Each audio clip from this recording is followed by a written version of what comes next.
Il fut un temps où les royaumes d'Afrique de l'Ouest rivalisèrent de puissance, de richesse et de culture, mais aucun n'a autant marqué l'histoire que l'Empire du Mali. Et à son origine, un homme, une légende. Soundiata Keïta, le lion du Mandé.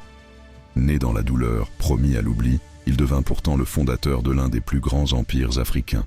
Voici son incroyable histoire. Soundiata naît vers 1210 à Niani, dans le royaume du Manding. Son père, le roi Naremagan Konaté, règne sur le pays. Sa mère, Sogolon Kondé, est une femme à l'aura mystérieuse, dotée de pouvoirs que l'on dit mystiques. Mais à sa naissance, rien ne laisse présager son destin. L'enfant est infirme, incapable de marcher. À la cour, il devient la cible des moqueries.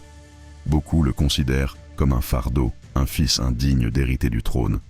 Et pourtant, sa mère n'a jamais cessé de croire en lui. Elle savait que son fils, un jour, se lèverait. Vers l'âge de 7 ans, le miracle se produit. L'enfant chétif, humilié, se redresse. D'abord un pas, puis un autre. La cour reste figée. Le lion du Mandé venait de se lever.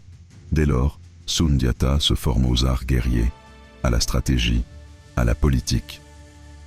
Sa destinée commence à se dessiner, mais les épreuves ne font que commencer.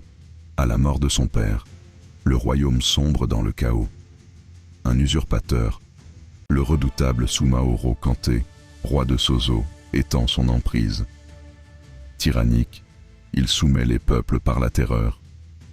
Face au danger, Soundiata et sa famille doivent s'exiler. Commence alors un long voyage de royaume en royaume.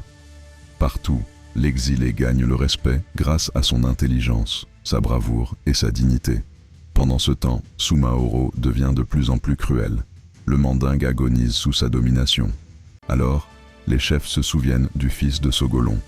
Ils partent le chercher en exil. Le peuple a besoin d'un héros. Soundiata répond à l'appel. L'année 1235 marque le tournant. L'affrontement final a lieu à Kirina.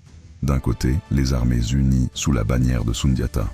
De l'autre, les forces redoutées de Soumaoro, dont la réputation magique terrifie les guerriers. La bataille est féroce, sanglante. Mais Soundiata use de stratégie, de courage et de ruse. Le tyran est vaincu, son emprise brisée. Le Manding est libre. Après la victoire, Soundiata réunit les chefs de clan à Kurukan Fuga. De cette assemblée naît une charte, considérée par beaucoup comme l'une des premières constitutions du monde. Elle proclame la justice, la solidarité entre les peuples, la protection des faibles et le respect des différences. L'Empire du Mali est né. Soundiata en devient le premier empereur. Il installe sa capitale à Niani, organise une administration solide, contrôle les routes du sel, de l'or et du commerce transsaharien. Il respecte les différentes ethnies, valorise la culture orale transmise par les griots et encourage le savoir.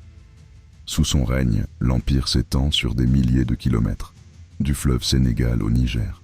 Le Mali devient un phare de prospérité, de stabilité et de grandeur. Vers 1255, après 2 décennies de règne, Soundiata meurt. Les circonstances de sa mort restent mystérieuses. Accident de chasse, empoisonnement, maladie. Nul ne le sait vraiment, mais son souvenir, lui, ne meurt pas. Les griots ont transmis sa légende de génération en génération, et son empire continuera de briller, atteignant son apogée avec Mansa Moussa. Aujourd'hui encore, Soundiata Keïta incarne l'idéal du roi juste, du stratège génial et du libérateur. Il est chanté, étudié, honoré bien au-delà de l'Afrique. Le lion du Mandé dort, mais sa légende, elle, veille toujours.